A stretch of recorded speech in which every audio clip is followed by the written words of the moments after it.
double siege, Rhino, and Seth Manfield is the champion of the world. Snapcaster Mage is going to show him. The applause has started. Reed Duke extends the hand, and it is Shahar Shen Ha, the Israeli national champion, has led himself to victory here. And Shahar, that is it! Carlos Romao, the 2002 Magic the Gathering World Champion. Hello everyone, Rich Hagon here, welcoming you to another set of profiles. It's World Champions all the way as we welcome the 2002, 2013 and 2015 title holders, and we've even thrown in the 2014 winner too. Let's go.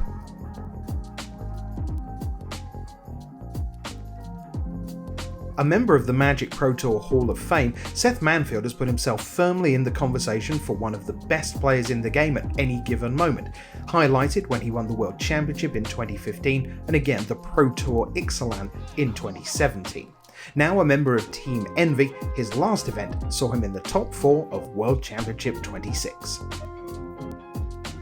Seth, welcome to Profiles. Your arena handle is Eggderb. Explain. Just kind of this handle that I've had ever since I was young. I used to play Magic. I have the same Magic Online account. I have my arena account. It's Bridge spelled backwards, so it's kind of a card game that I play. Okay, so tell us about Bridge then, because Palavita Dama de Rosa, reigning world champion, and you, 2015 world champion, both have Bridge as an influence. So just very briefly, what is Bridge as a game? So Bridge is basically one of the most complex card games you can play with a normal deck of cards, right? Yep. We're not talking about a special fantasy game. We're talking about, your aces, your kings, your queens, etc. The game is incredibly structured. Did your playing Bridge help when it came to Magic in terms of structuring the way the brain works around the game? My dad passed when I was 8. So he taught me a little bit how to play, but it was really my mom who kind of taught me most of how to play Bridge. And that was kind of, I felt like when I got to 10, I was like, all right, able to absorb a lot of the information and start playing actually at a competitive level. And yeah, it was kind of this evolution of games for me as a child where it's like, what's the next game I can learn that is going to challenge me? And Bridge never stopped challenging me. There's always a game where I felt like I need to get better, but I'm hitting this wall where there's just so many people that are better than me at the game. So I was just trying to kind of improve my mental mindset. It's pretty incredible that so many parents don't understand the tournament world of MTG. You must be almost unique amongst the MPL in that you literally grew up in a tournament environment where the idea of going off to another city and then waiting around for 48 hours while someone played a game of cards is exactly what you grew up doing. It's basically the same situation that Eve's in right now, almost 30 years later, where it's just like there's a game.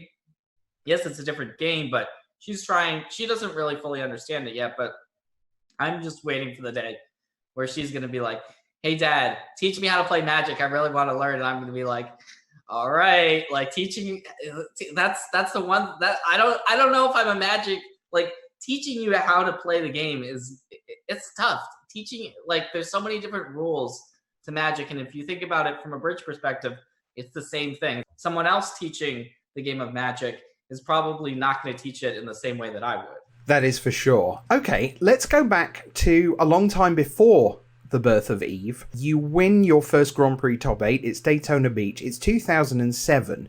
By my math, you're super young when you win Daytona Beach. How old are you then? I was 16 when I won Daytona Beach. I actually feel like I had built myself up as a player. Not that no one else knew me, of course. No one, hey, who's Seth Manfield? Nothing like that. It was more of, hey, I had been playing on Magic Online. I had been practicing a lot.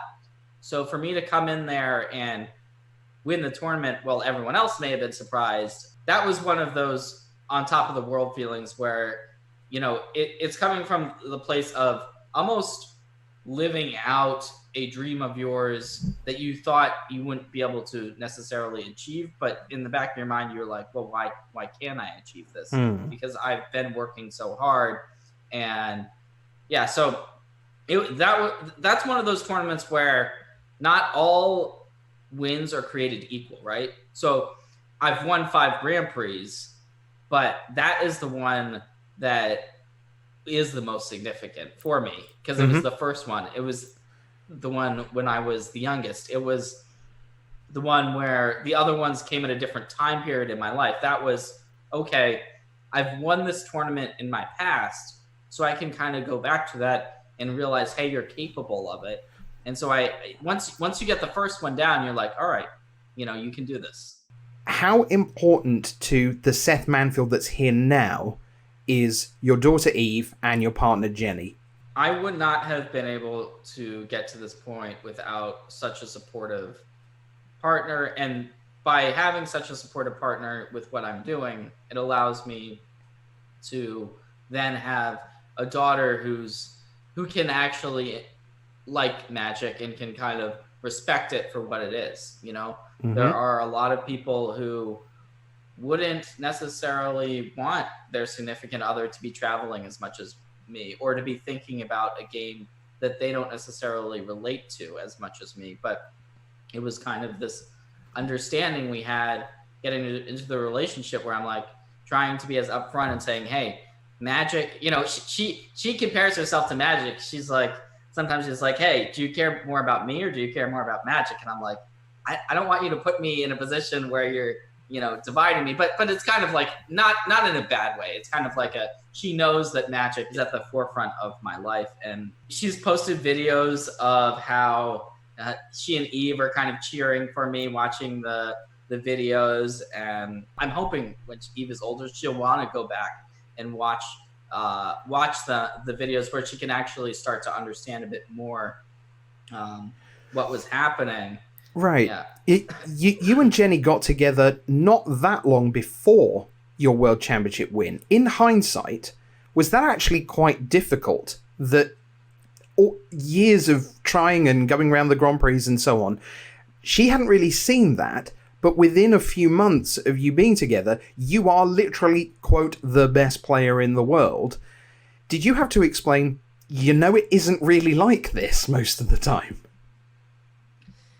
I don't think she realized how good I was, and I don't think anyone realized how good I was necessarily at the game. And so when you say, hey, I want to be a pro Magic player to someone, like, a lot of people, if they told their significant other that, they would be like, oh no, this is going to be this is not a good path, right, to be going on. And so for me, when I said it, it's like, yeah, no, I really mean it, but I'm going to show you. And once I knew that Eve was on the way, it was kind of this gear switch where it's like, well, wait, Jenny's having and at the time she was still in school. So it's like, I am now the breadwinner essentially, right? From this card game. So it's like, if you're not good enough, this isn't gonna work. And so I was like, it just put a little bit more fire there to get it done and to kind of, to let her know, hey, like, I'm trying to, I wanted to show it to as much to her, as much to myself, to others, to be like, hey, this is a real thing. I'm actually good enough to be able to call myself and to do this for a living. 2016, you win 2 Grand Prix, New York, Costa Rica, 4 more top 8s. We fast forward to 2017, Pro Tour Ixalan. You win an incredible final against Pascal Menard, 5 games. A lot of Pro Tour champions say that they're, almost indifferent to the moment of winning. Not to winning, but that moment, it's a blur. Watching back the video again, you against Pascal, you are in agony on that final turn. Explain to us just what is coursing through your body during that, I've got a blossoming defense and you can't stop this. Well, honestly, it is the passion of the game, Rich. It is wanting to win so badly, to be put in that situation where you're so close. Even though a second place finish and all that is like really nice, it's one of those things where you have the cards to win. And so once you know it is in your hands, it's almost like you still have to play the card, but you don't want to play the card. You don't want to keep playing. You want to just jump out of your chair and shout, "I've won," but the game's still going on. And so it's kind of trying to just keep yourself in that seat and to actually keep your head on straight, right? While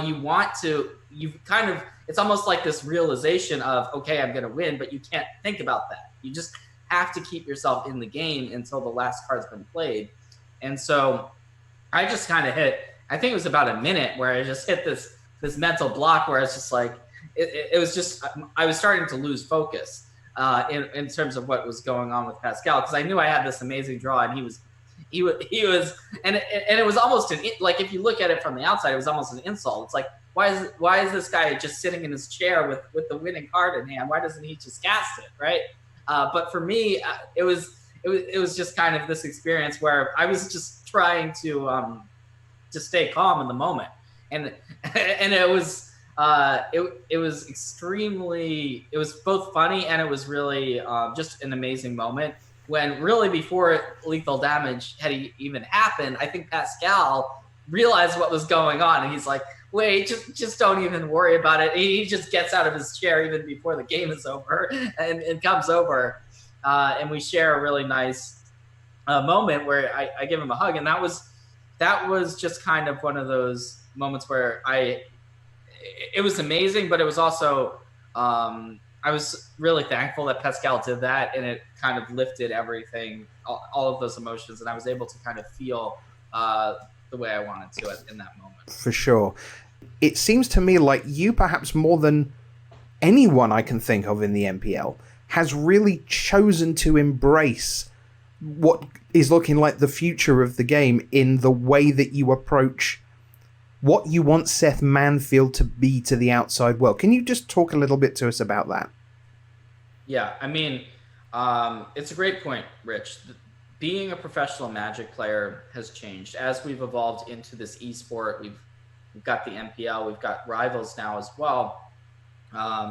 And in order to compensate myself, in order to kind of be the best pro Magic player that I can be, it's not just playing games. There's other aspects to it.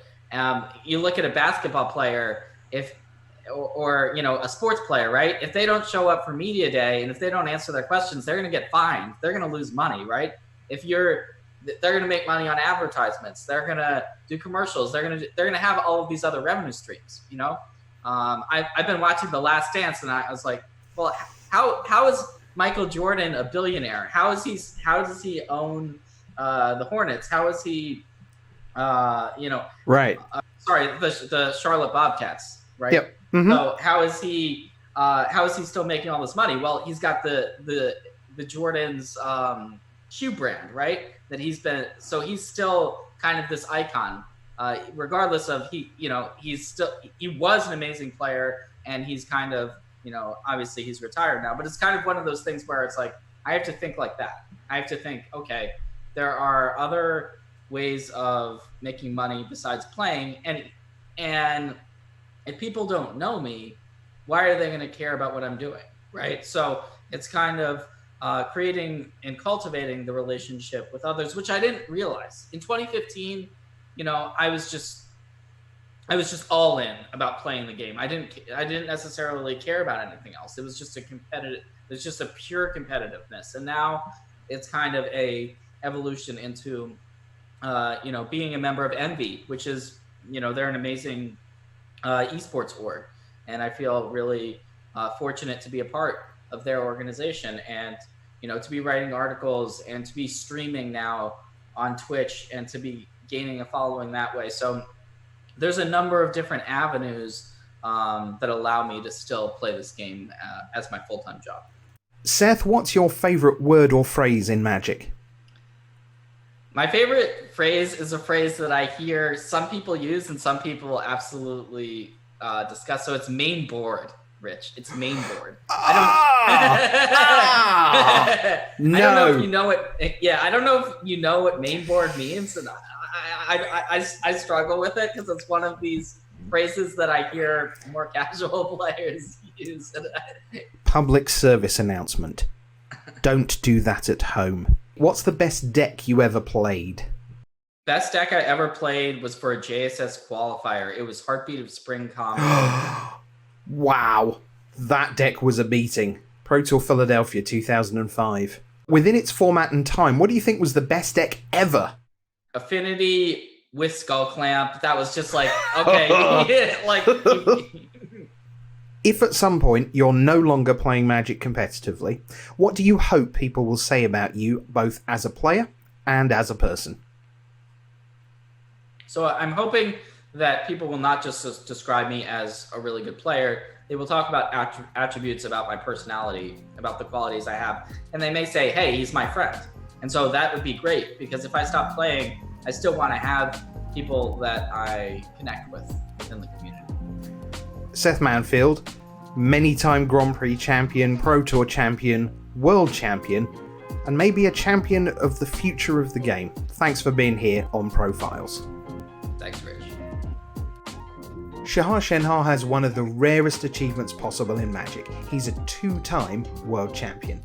He won the game's biggest tournament in back-to-back years 2013 and 2014, and after a break from the game he's returned to his place at the top. He made it back to the World Championship Final 4 in 2018 and has another top 4 finish at Mythic Championship 3 early last year.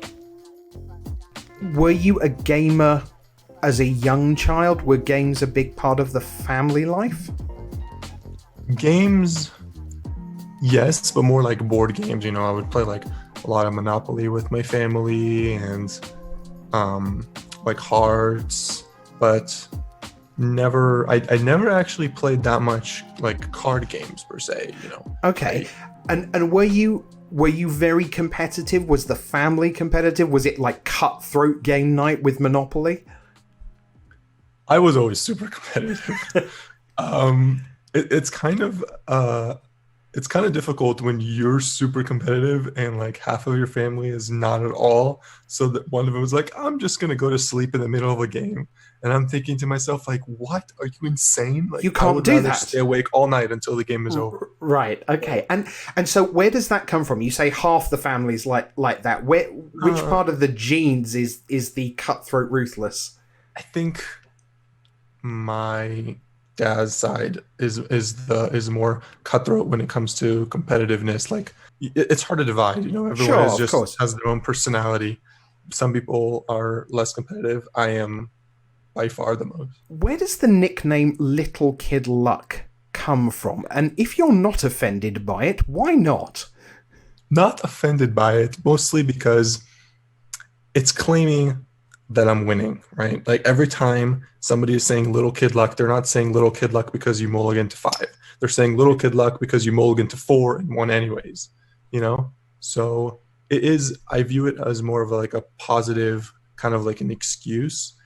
I think there's obviously a ton of luck in the game and a lot of variance that comes with Magic. And I was one of the youngest when it came to my playing team. Basically, even now, I think I'm one of the youngest, and I'm much older now. So you have had Grand Prix success 2011, 2012, 2013. Talk about some of the players you've already alluded to there that you came to be around and the team you came to be a part of. So, well, like I said, California was where, and specifically Sacramento, is where I started playing. And at the time that I was there, Luis LSV was in that store as well. He was living in Davis at the time, I believe, but he was going to Sacramento because he had some business arrangements with the store owner. Mm-hmm. There was another player, Josh Layton, David Ochoa. There were a couple people who were coming from like the Bay Area to Sacramento for like some PTQs and stuff, because they were PTQs in Sacramento, and so I actually got to play with really, really good players that by the time I was getting to the point that I can get good enough to be on a professional team, they were already there and they were already on the best team. So it was a lot easier for me to, like, I already felt like I had some of that networking already done. When you were playing with them, Were you very aware that you were playing with truly tremendous players? I mean, multiple Hall of Famers, amongst other things, and Pro Tour champions and so on. And were you, in a sense, not learning the game, but learning the professional game when you were with them? I think that's a really good way of putting it. It's not like we hung out, like I was still like 14, 15 years old, I think, when Luis won Pro Tour Berlin. So Right. but I did get to play with him quite a bit in like Tuesdays and Thursdays, just like local game store. And that was actually really competitive, and the competition was tough. Yeah. So I think that's a good way of putting it, that when I was playing against Josh and David Ochoa and Luis, like I knew that there was a couple other players, actually, Ricky Sitter, Michael Hetrick, that were really at the top of their game, and I could always learn from. Even if I don't play against them, if I'm just sitting next to them, eating a sandwich, watching them play, Right. there's a lot of stuff to learn.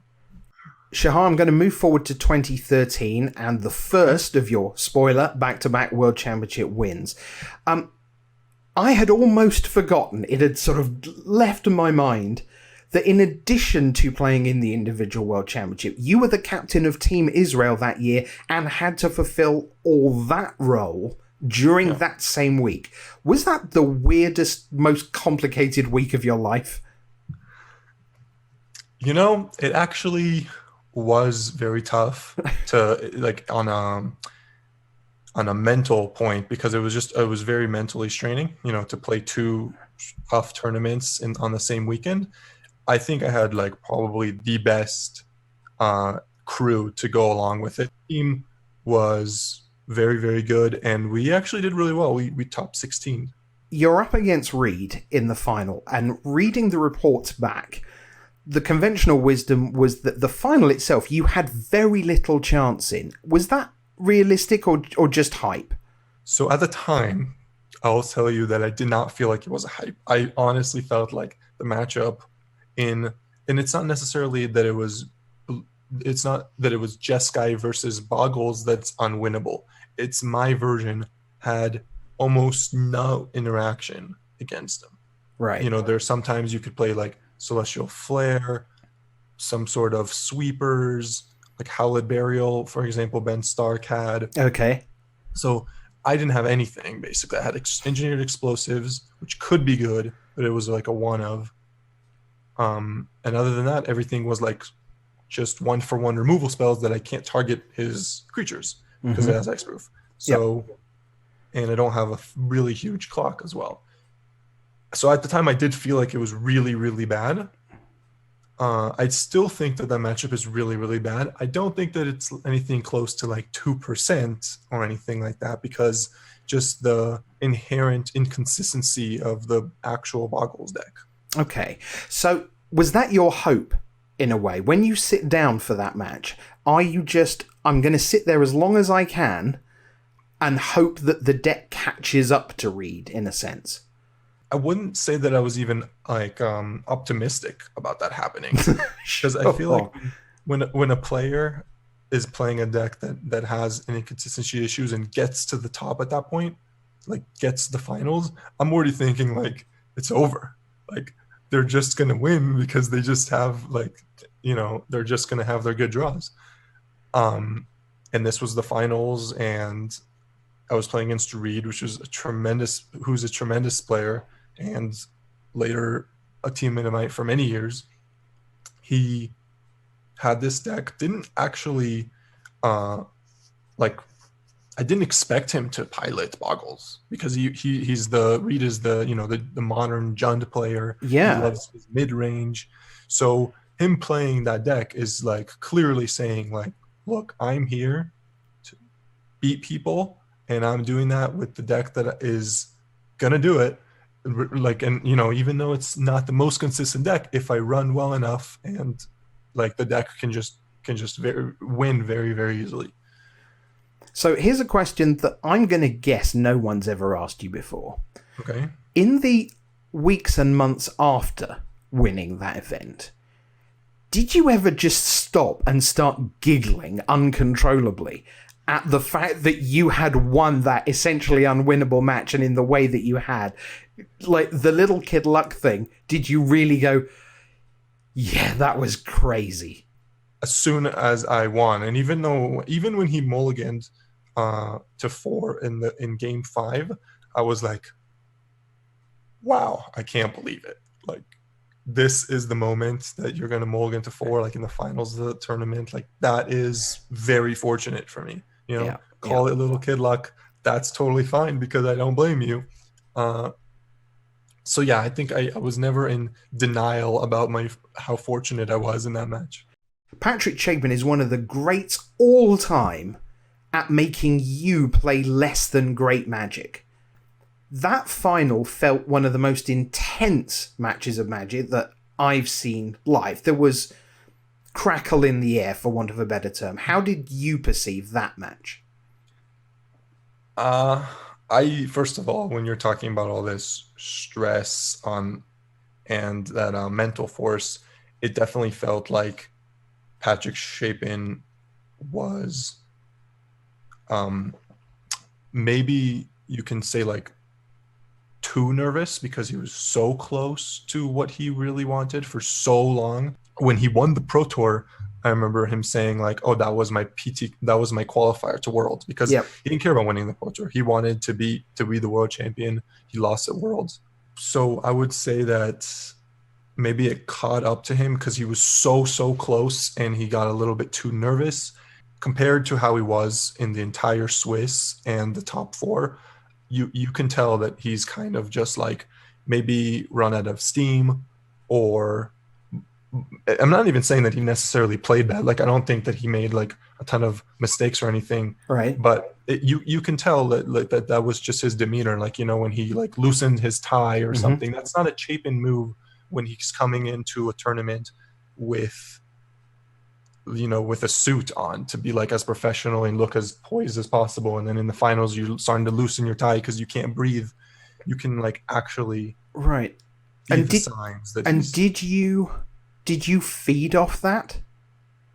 I don't know if I like consciously fed on it, but like for me, I felt like I was going to win the tournament when he loosened his tie. Like that was conscious, but I think everything else was more subconscious. I don't know. It's hard to explain because it's not a situation that people are in very often, to be in a match that is so important with so much money on the line, and then having your opponent kind of just like giving you signs that you're going to win. It's tough to explain. You said it might happen again. It nearly happened again. But in between 2014 and 2018, things seem to fall apart is an incredibly strong term, but no, you can say it.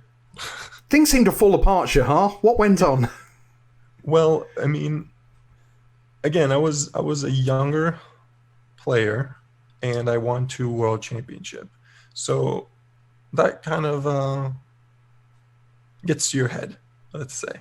It got to my head, and I didn't feel like I needed to practice as much, and I didn't feel like I needed to put in as many hours. And I was like, oh, I'm just gonna do my hobbies and, I don't know, play other games and watch TV or do whatever I want. And then come World Championship, I'll just win a 3rd time. And that is not what happened. No. Not even close. It changed, I guess, when I hit the break point of, okay, if things go as badly as they are, I'm going to stop being qualified to the Pro Tour. That was maybe just like a mental thing that I was like, okay, I just need to do better. I need to play better. I need to try harder. Like, not that I wasn't like thinking that I'm like not trying harder, but because I think I wasn't, but I wasn't admitting it to myself. The top 4 in Vegas in 2018, was that huge success and validation, or was that also huge disappointment because it was 2 matches fewer than you were used to winning on Sundays at World Championships? It was both, I think, is the best way of putting that. But I played against Javier, who was an incredible player, and won the world's previous. So I don't know. It wasn't meant to be. I think I played well in that top 4, and I don't know. It was a disappointment not to win, of course, because I really wanted a 3rd trophy. That would be insane. I mean, where would I be now with a 3rd trophy, right? But also making the top 4 was really, really good and put me into the MPL and all, etc. Sure. So is a 3rd world championship the goal? Yeah, definitely. I mean, I wanted to get to the world championship that Apollo won this year. I was pretty close, but people did really well at the last tournament, and I did not do so well, so I didn't end up making it. But yeah, it's definitely a goal, but I don't know if it's going to happen. Shahar, what's your favorite word or phrase in Magic? Not that I ever get to use this very often, but I loved it when I was growing up. EOTFOF, which is end of turn, fact or fiction. Of course. Your favorite card? Cryptic Command. Oh, I love you. What's the best deck you ever played? Second close. Okay. What's the best deck you ever played? In terms of power level compared to my opponent's decks, yeah, I'm gonna say Hogak in Modern. Okay, fair enough. Now I'm going to assume that that's not the best deck of all time. What do you think that might be? I don't know, because I didn't play like back when the actual best decks of all time were played and like not everybody knew about them. Like, you know, in the Kai days when he would just play the actual best deck and half the field didn't know about it. It was just a surprise. We're like, oh, I can't win. That's not possible. Yeah. But I think Stoneforge Mystic, like Stoneblade with Jace, sure, and Stoneforge Mystic and Protor Paris was really, really good. Yeah, you're not the first to mention that deck, that's for sure. Okay, what turns you on? What excites you in life? Really just spending time with the people I love. That's like whether it's gaming, talking, hanging out, seeing things, watching a movie, like my family, my girlfriend, my friends. Okay, what turns you off? What don't you like? I don't love to. I think I'm kind of lazy, so I don't like to do a lot of work that feels like work. You know, like for example, when I was growing up, homework was the biggest turn off. You know, like that's a good way of putting it. Other than gaming, if you had the skills, what profession would you like to try? Other than gaming, this is kind of I would say that I would want to be a game designer. Does that count as other than gaming? Okay, sure. Sure. So you've never wanted to be a vet or a lawyer or anything like that? It's At some point in my life, I wanted to be an NBA player. How tall are you? Oh, how tall am I? 6'5" and something. I mean, it's a bit late, but it's not entirely impossible. NBA scale, I'm probably 6'6". Okay, fair enough. I'm not sure some of our international viewers are going to understand that reference, but still. On we go. If at some point, Shahar, you're no longer playing Magic competitively, what do you hope people will say about you as a player and as a person? You know, we would move a little bit away from little kid luck and more of like, wow, strong opponent, like knew what he was doing, you know, just a tough opponent. But as a person, I would hope that my time when I'm sitting next to an opponent is pleasurable. Like, I don't want anybody to feel miserable after losing to me because of the way I treated them or anything like that. I think it's really important to be a good opponent, but not just a tough opponent, but also like a welcoming one, a nice one, sportsman-like. So that's what I would hope people see me as. Shahar Shen Ha, two-time world champion. We very much look forward to watching you trying to make it 3. Thanks for being on Profiles. Thank you. Carlos Romao has done it all. He's a Magic Online champion, a Team Series finalist, and he's a world champion. A long-time ambassador of the Brazilian Magic community, Romao won Worlds all the way back in 2002, and he's still going strong as a member of the MPL. What was the Brazilian Magic community like when you started? Was it like a sort of secret club with hardly anyone playing, or was it a big thing? It was savage. It was not a big thing. So Brazil was just passing through economical change. Our currency was changed and everything. So we are getting more money, or like people are getting more money on their pockets. So they start like spending money on these kind of things like magic and entertaining hobbies. Yep. And it was like I said, it was savage. So there was just a few stores.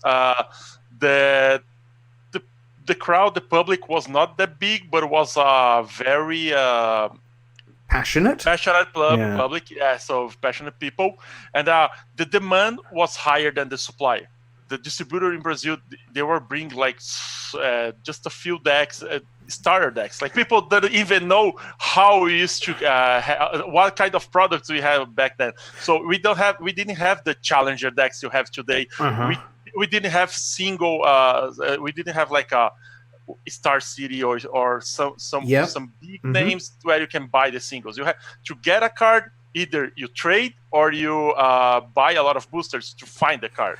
So did it become almost inevitable that the community had to grow together and you had to share the cards? I've got one of those. I've got two of those. Here, you play this deck. I'll play this deck.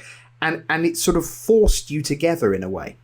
Yeah, so back then there was like the store. So the store was like houses of, let's say, Game of Thrones, you know? So you belong to a house, you belong to a store. You don't play on the other store. The other store is like your enemy, your rival. So the community inside that store helps each other, goes to the tournaments together.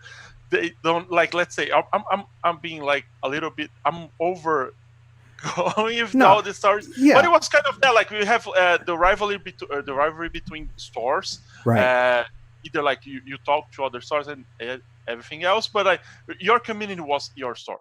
How important was it when you became world champion for the Brazilian community to have the world champion? The thing was so huge. People was like writing odds to me. I don't know how to say in English, but like they're writing like poems. Odes, right? Yeah, like it's our world champion. Like they were like this guy is great. Blah, blah. I remember like some of my friends and some people from the run the game in Brazil. They went to the airport to receive me with a big banners. Banners like saying, "Oh, we congratulate our world champion," stuff like that. So the thing was huge, but I didn't realize at the time. You know, I didn't realize at the time. It took me like a little bit to realize the accomplishment I had when I was the world champion. I think your father understood it was a big deal, right? Tell us about that. Yeah, I have to say to the young kids that are watching us, because it's a completely different world. We have facts during that day. Like we used to communicate by fax. If you don't know what is a fax, Google it, and then you see how middle ages we are in 2002. I have to wait to call my father because like the time difference between Brazil and Australia. So I find out that like it was like 3 to 4 a.m. when the sideboard release that the news that I was the world champion. They were like waiting at my house. There is no coverage. There is no live coverage. So they're just waiting for the sideboard to update and tell them who is the world champion. So I am the world champion. Like my father sees, he's the world champion. Carlos, my son is the world champion. The Magic world champion. It's 3 a.m. in the morning. So he goes to the window. We live like in the 6th or 7th floor. He goes to the window and starts screaming, "My son is the world champion!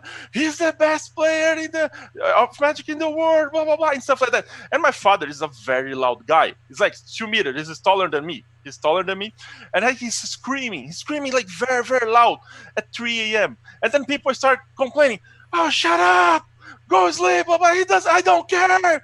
You guys can all wake up. My son is the world champion, and he keeps screaming for like 5 minutes. And then I said, okay. When my mother told me that, like I was disarmed. I was like, hey, so this is the guy that I was like arguing about not supporting me on the things that I do. No, he supports me. It's like he's my number one fan. He's like the world champion was like a bigger thing for him than for me. I think you do a pretty good impression. Yeah. You're a paper Magic world champion, but you're also a Magic Online champion from 2010. Lift the lid for us. Just how important has Magic Online been to Brazilian Magic? Was huge because for the 2000, let's back to the 2002, the 2002 Worlds, the preparation for the I think it was Odyssey draft. We played Odyssey draft, and then there was like no way to play draft in Brazil that time. Like draft was not a thing in Brazil. Like people didn't care about draft. They care about like standard. They care about extended. I think it was extended back then, or something like all the constructed formats. But they don't care about draft. And so if it wasn't about because of Magic Online, I could never prepare myself for the draft. I could never play at the same level or near the level that those guys, the pro players of that time, were playing at the Worlds. So it helped me a lot. And then for us, we always had the distance between Brazil and the big pros community like North America, Europe, Japan. Yep. So with Magic Online, this distance gets shorter. We can play against those guys. We can see those guys playing. We can see those guys. We can learn with them. Okay, let's move to 2016, and the headline, in a sense, is when you don't win, which is Pro Tour Kaladesh. But in a sort of 2-month run, it was astonishing. You won Grand Prix Sao Paulo. Who are Francisco Barciella and Eloy Pataro? They are two of my friends. The Grand Prix Sao Paulo, it was a trio, and the stories, the making of a Grand Prix Sao Paulo title is funny because like I was thinking about not even playing the Grand Prix Sao Paulo. I'm retired at the time. Like I'm thinking about other stuff. Like I'm going through a different direction of pro player Magic the Gathering, or being a pro player. So Francisco and Eloy, they approach me and they say, "Okay, Carlos, we need a third one. We want to play. Let's have some fun. We don't care. Like those two guys, they are fun. They don't care about the results. They just want to have fun. They just want to laugh." So okay, so I say, okay, we're gonna have a good time. I'm fine with that. We can play like 2 or 3 rounds, drop. Then we can go to a steakhouse, have some time, some good Nice. times. Okay, it sounds like a good plan. So we start like we opened our seals. I have, of course, I'm still playing for fun, so I have some knowledge, some base of what is the I think was Shadow over Innistrad sealed. So I know about like a little bit about the sealed. We built up their decks and started like winning. First 2 or 3 rounds, we did a very good day one. So okay, yeah, let's see if we can grab some money. We can get a couple of dollars, and then like we spend that couple of dollars on the steakhouse because like you guys promised a steakhouse on day 1 and we couldn't because we didn't drop. So okay, let's do it on day 2, and then like on day 2, same thing. We start like winning, and then we made top 4, and then like everything went perfect during that tournament. And when I won, I found out, okay, so I'm qualified for Hawaii. Well, looks like I'm back on the tour. Like, looks like I'm back on the Pro Tour. One more shot. So after the Grand Prix Sao Paulo, then I start taking it serious. So I can say it was an accident. Like the Grand Prix Sao Paulo was an accident that led me to what ended up with the finals of the Pro Tour Hawaii. Right, but in between, you go and win Grand Prix Atlanta. So you arrive in Honolulu as what we say in coverage, the hottest player on the planet, Carlos Romao, and no one thinks you're going to go the whole distance because it's incredibly unlikely. Did you think, as that weekend went on at Kaladesh, that you were going to do it? Did you actually think, look, I'm just winning everything at the moment, I can't lose? I'm going to be honest, like I was not expecting to be second on the Pro Tour. I was expecting to do a good Pro Tour. I was like very, very... I was playing a very, very good Kaladesh draft. Like I knew all the mechanics. I knew all the things that you should do on the draft. So I'm confident. Of course, I won't just the last 2 Grand Prix I played, so I'm very confident. But I'm not expecting to top 8. I don't believe that everybody goes to the Pro Tour expecting a top 8. Like the goal is a top 8, but like they're not expecting. They're expecting to play the best of their Magic and see what comes up. I'm gonna be very honest. I was not expecting. I'm just happy to be qualified for the next Pro Tour. So start with like São Paulo. I qualified to Honolulu. Wins Atlanta. Qualified to the next Pro Tour after Honolulu, and the next after because I became silver. If I'm not wrong, like Sure. I had silver for points or something. If I'm not mistaken. And then, so that's the point. Like, I went to Honolulu. I think, okay, I just need to do a good Pro Tour, maybe get some pro points to become a gold, try to be a gold player at the end of the season, and then I will be able to come back to the tour, like for sure, because I will have invited to all the Pro Tours. These 2 months were like the craziest in my career. Like I never did anything like that. Like not even when I was playing store championships. I never like won 2-3 store championships in a row because like that's Magic. You don't win that much. Right. Of course, if you're not Kai Booty, you don't win that much. So I was not expecting, but like it was crazy, and I'm pretty happy. Carlos, you are one of the happiest people I know in Magic.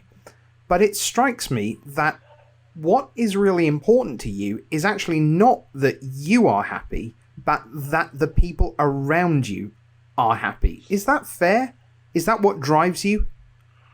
Well, let's say like I think happy people, they care about the condition, like how the other people are feeling, because like you cannot be happy by yourself, in my opinion. Like if you are happy and then you see someone unhappy, you like your happiness goes away.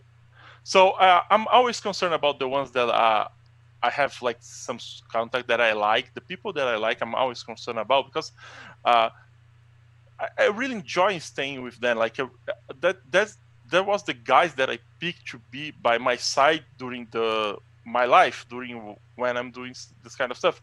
So I don't want people that are mean, that they want to make other people suffer and stuff like that. Okay, we are all humans, we have our mistakes, but I'm always I just want to have people around me, and I think like I was very lucky to find this kind of people in Magic.